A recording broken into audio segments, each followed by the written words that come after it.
প্রচণ্ড গরমে বেশি তেল মশলা খেতে ভালো লাগে না, তাই কম তেল মশলায় আজ আলু পনিরের রেসিপিটি শেয়ার করলাম। সম্পূর্ণ ভিডিওটা দেখার অনুরোধ রইল। নিয়েছি আলু টুকরো করে কেটে, পনিরটাও টুকরো করে নিয়েছি। প্রথমে আমি কড়াইয়ে সর্ষের তেল দিয়ে দিলাম অল্প, দিয়ে আমি পনিরগুলোকে ভেজে নিচ্ছি। পনিরগুলোকে একটু লাল করে ভেজে নেব। একটু লাল করে ভেজে নিলে পনিরটা খেতে খুব দারুণ লাগে। এবার ভাজা হয়ে গেছে, পনিরটা তুলে নিচ্ছি।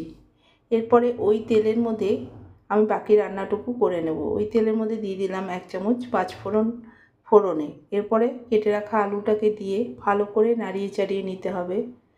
ভালো করে নাড়িয়ে চাড়িয়ে নেওয়ার পরে এখন আমি দিয়ে দেবো স্বাদ মতো নুন। স্বাদ মতো নুনটা দিয়ে আলুটাকে ভাজলে খুব ভালো খেতে হয়। আলুর ভেতরে নুনটা ঢুকে যায় এবং আলুটাও তাড়াতাড়ি সেদ্ধ হয়ে যায়। 2 মিনিটের জন্য ঢেকে দিয়েছিলাম। 2 মিনিট পর ঢাকনা খুলে দেখুন আলুটা প্রায় অনেকটাই ভাজা হয়ে গেছে, লাল লাল হয়ে গেছে। এবার আদা ও কাঁচা লঙ্কাটা বেটে নিয়েছিলাম, আদা কাঁচা লঙ্কা বাটিটা ধুয়ে কিছুটা জল দিয়ে দিলাম 1 চামচ জিরে গুঁড়ো ও 1 চামচ হলুদ গুঁড়ো দিয়ে মশলাটাকে ভালো করে মিশিয়ে নিতে হবে আলুর সাথে ভালো করে মশলাটাকে মিশিয়ে নেওয়ার পরে এখন আমি দিয়ে দেবো 1/2 চামচেরও কম কাশ্মীরি লঙ্কার গুঁড়ো। এটা কালারের জন্য দিচ্ছি। তরকারির রং একটু লাল হলে দেখতে খুবই ভালো লাগে, খেতেও খুব ভালো লাগে, তাই লঙ্কার গুঁড়োটা অ্যাড করলাম।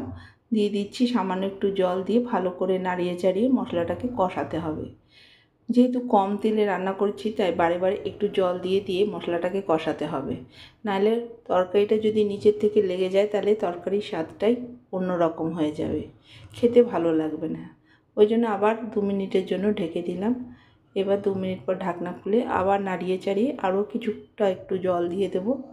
জল দিয়ে আবার ভালো করে মশলাটাকে আরেকটু ভালো করে ভেজে নেব। একটু হালকা গন্ধও রয়েছে, দেখুন ভেজে নিচ্ছি অল্প জল দিয়ে। এইভাবে মশলাটাকে কষিয়ে নিতে হবে। মশলাটা কষে যাওয়ার পরে পরিমাণ মতো জল দিয়ে দিতে হবে। পরিমাণ মতো জল দিয়ে ভালো করে নেড়ে চেড়ে নিতে হবে। নিয়ে এটাকে আবার 2 মিনিটের জন্য ঢেকে দিলাম। 2 মিনিট পর ঢাকনা খুলে দেখুন গ্রেভিটা ভালো করে ফুটে উঠেছে। এরপরে ভেজে রাখা পনিরের টুকরোগুলোকে দিয়ে দিচ্ছি, দিয়ে ভালো করে নাড়িয়ে চাড়িয়ে এটা আরও 2 মিনিটের জন্য ঢেকে দেবো।